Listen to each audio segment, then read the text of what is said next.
गणेश मंगल कार्यालयात 7 मार्च रोजी पवनी तालुक्याच्या वतीने नाभिक समाज मेळावा, उपवर वधू मेळावा, परिचय मेळावा,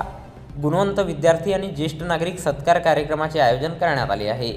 महाराष्ट्र महामंडळ मुंबई जिल्हा शाखा भंडारा तालुका पवनी च्या वतीने 7 मार्चला सकाळी 10 वाजता रोज शुक्रवारला भव्य तालुकास्तरीय नाभिक समाज मेळावा, उपवर वधू परिचय मेळावा, गुणवंत विद्यार्थी आणि ज्येष्ठ नागरिक सत्काराचे आयोजन गणेश मंगल कार्यालय येथे आयोजित करण्यात आलेले आहे। या कार्यक्रमाचे उद्घाटन राजेंद्र इंगडे, महाराष्ट्र प्रदेश उपाध्यक्ष नाभिक महामंडळ करणार आहेत, तर कार्यक्रमाच्या अध्यक्षस्थानी डॉक्टर अशोकराव सालोटकर, पूर्व विदर्भ विभागीय अध्यक्ष नाभिक महामंडळ हे राहणार आहेत। प्रमुख अतिथी म्हणून राजेंद्र फुलबांदे, कार्याध्यक्ष नागपूर जिल्हा, मधुकर फुलबांदे, पूर्व विदर्भ उपाध्यक्ष, प्रमोद मेश्राम जिल्हा उपाध्यक्ष, रोशन उरकुडे ज्येष्ठ नागरिक,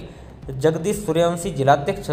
अशोकराव फुलबांदे जिल्हा कार्याध्यक्ष, नीताराम पवनकर जिल्हा प्रसिद्धी प्रमुख, घनश्याम बनकर, डेव्हिड मेश्राम, शरद उरकुडे पूर्व विदर्भ अध्यक्ष, माया लांजेवार जिल्हाध्यक्ष, विठोबा मेश्राम जिल्हा सचिव, विजय भाऊघुमे माजी तालुकाध्यक्ष हे उपस्थित राहणार आहेत।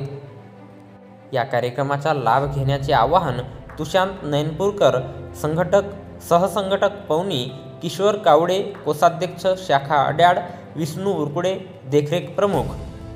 किशोर क्षीरसागर सचिव, अक्षय सेंडे कोषाध्यक्ष मेळावा समिती, राजू फुलबांदे देखरेख प्रमुख, रितेश कावडे सहसचिव, योगेश क्षीरसागर देखरेख प्रमुख, तारेश मौदेकर अध्यक्ष पवनी तालुका, संजय फुलबांदे उपाध्यक्ष पवनी तालुका, पराग दहीकर सचिव पवनी तालुका यांनी केलेले आहे।